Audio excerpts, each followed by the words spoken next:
আসসালামু আলাইকুম ওয়া রাহমাতুল্লাহি ওয়া বারাকাতুহু। আজকের কোম্পানির তরফ থেকে একটা গুরুত্বপূর্ণ ইনফরমেশন দেওয়ার জন্য এই ভিডিওটি।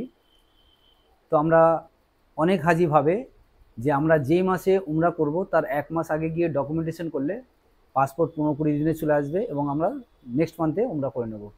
বাট টোটালটাই ভুল। এখন যা পরিস্থিতি হয়ে গেছে, পাসপোর্ট অ্যাপ্লাই করা এবং পাসপোর্ট পাওয়া, it's become a challenging matter. যে খুব ডকুমেন্টেশন নিয়ে খুব মানুষ পেরেশানি হয়ে যাচ্ছে। তো সেই জন্য আপনাদের উদ্দেশ্য বলা যে যদি কেউ মনে করে আমি উমরা যাব, তাকে কি করতে হবে, পাসপোর্ট যদি অ্যাপ্লাই করতে চাই তার Aadhaar card, PAN card, voter card সমস্ত ডকুমেন্টস A to Z একদম অক্ষরে অক্ষরে আপনার সেম হতে হবে।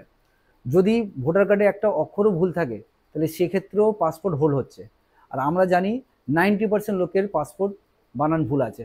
তো সেক্ষেত্রে আপনারা অ্যাপ্লাই করবেন না যতক্ষণ না Aadhaar card, PAN card, voter card একেবারে অ্যাকুরেট হচ্ছে, সমস্ত স্পেলিং ওকে হচ্ছে ততক্ষণ। তো এটার জন্য দেখা গেছে অনেক হাজি অ্যাপ্লাই করছে, বাট পাসপোর্ট ভোটার কার্ড করতে অনেক লেট হচ্ছে, সেই জন্য যে মাসে সে যেতে চাচ্ছে সে পাচ্ছে না। তো সেই জন্য আপনি যদি উমরা যাওয়ার প্ল্যানিং করে থাকেন সেক্ষেত্রে আপনাকে 6 মাস আগে এর প্রস্তুতি নিতে হবে। মানে আপনি যখন পাসপোর্ট অ্যাপ্লাই করছে দেখা যাচ্ছে আধার কার্ড ভুল আছে বা প্যান কার্ড ভুল আছে বা ভোটার কার্ড ভুল আছে, তো এগুলো করতেও তো সময় লাগছে। একটা ভোটার কার্ড করলে আজকে ডেটে 3 মাস সময় লাগছে মিনিমাম, মানে বাই পোস্টে দিল্লি থেকে আসতে আপনার 3 মাস সময় লাগছে। তো সেক্ষেত্রে আপনাকে 6 মাস আগে আপনাকে এর প্রস্তুতি নিতে হবে, তবেই আপনি যে সময় যেতে যাচ্ছেন তবেই আপনি সেই সময় যেতে পারবেন। এবং এটা যে একটা প্রবলেম আমরা দেখতে পাচ্ছি যে একটা হাজি তার পাসপোর্ট অ্যাপ্লাই করতে দেখছে আধার কার্ড ভুল, আধারের জন্য আধার সেন্টারে যাচ্ছে, আবার এক জায়গায় গিয়ে ভোটার কার্ড করছে, এক জায়গায় গিয়ে প্যান কার্ড করছে, এর জন্য বিভিন্ন অফিসে দৌড়দৌড়ি করছে এবং টাকাও প্রচুর খরচ হচ্ছে।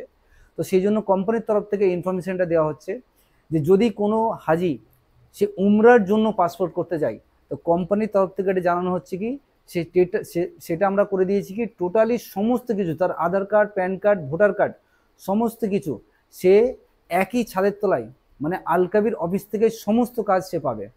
মানে জাস্ট সে নিয়ত করলো যে আমি উমরা যাব, তার Aadhaar card, PAN card, voter card তৈরি করা থেকে শুরু করে পাসপোর্ট তৈরি করে সমস্ত কিছু কোম্পানি করে দেবে, তাকে বিভিন্ন অফিসে দৌড়দৌড়ি করতে হবে না। এবং সবচেয়ে খুশির খবর এটাই হলো যে আজকে ডেটে মানুষ টাকা নিয়ে দৌড়াচ্ছে, কাজ হচ্ছে না, কিন্তু খুশির খবর এটা হলো যে এই সমস্ত যে documents Aadhaar card, PAN card, voter card তৈরি করতে যে খরচা হবে, পাসপোর্ট করতে খরচা হবে, সেটা টোটালটাই ফ্রি অফ কস্ট আছে। মানে এটাই হলো, মানে তার যদি পাসপোর্ট অ্যাপ্লাই করতে কোনো ভুল থাকে ভোটার কার্ড বা আধার কার্ড যা কিছুতে, সেটা একই অফিসে মানে আমাদের অফিসের মাধ্যমেই সমস্ত কিছু ঠিক হবে এবং সেটাও হবে টোটালি বিনামূল্যে। তার জন্য হাজিকে একটা টাকা খরচ করতে হবে না। এবং সে প্লাস পয়েন্ট হলো সে একই ছাদের তলায় সমস্ত কিছু পেয়ে যাচ্ছে, তার ডকুমেন্টসগুলো তার সঠিক হয়ে যাচ্ছে। তো এটাই যেটা হাজি সাহেবদের উদ্দেশ্যে যেটা বলা, যে আপনি যে ভাবছেন যে এক মাস আগে গেলেই আমার পাসপোর্ট রেডি হয়ে যাবে, আমি পরের মাসে উমরা চলে যাব, no, that is a wrong thinking. যে আজকের ডেটে যা পরিস্থিতি হয়ে গেছে, আপনি যে মাসে উমরা যাবেন 6 মাস আগে থেকে আপনার ডকুমেন্টেশন করতে হবে। কেন একটা আধার করতেও সময় লাগছে, ভোটার কার্ড করতেও 3 মাস সময় লাগছে, সেই জন্য আপনাকে 6 মাস আগে প্রস্তুতি নিতে হবে। যদি মনে হয় যে আমি উমরায় যাব, তাহলে আপনাকে 6 মাস আগে থেকে প্রস্তুতি নিতে হবে। তো আশা করি কোম্পানির তরফ থেকে যে ডিসিশন নেওয়া হয়েছে, যে সমস্ত হাজিরা আজকে ডকুমেন্টস নিয়ে এদিক ওদিক দৌড়দৌড়ি করছে, বিভিন্ন অফিসে দৌড়দৌড়ি করছে, হ্যাঁ, তো তাদের উদ্দেশ্যে এটা করা হলো যে একই ছাদের তলায় মানে একই অফিসের মধ্যে আপনার সমস্ত কাজ কমপ্লিট হবে, আর তাও হবে সম্পূর্ণ বিনামূল্যে। আশা করি কোম্পানির এই ডিসিশনে আপনারা খুবই খুশি হবেন। আর জাস্ট এর জন্য আপনারা একটু দোয়া করবেন যাতে আলকাবির যেভাবে মানুষের পরিষেবা দিয়ে এসেছে এবং ভবিষ্যতে যেন এভাবে দিতে পারে এবং আপনাদের সেবা করতে পারে, তার জন্য দোয়া করবেন। এটাই বলে আমার বক্তব্য শেষ করলাম। আসসালামু আলাইকুম ওয়া রাহমাতুল্লাহি ওয়া বারাকাতুহু।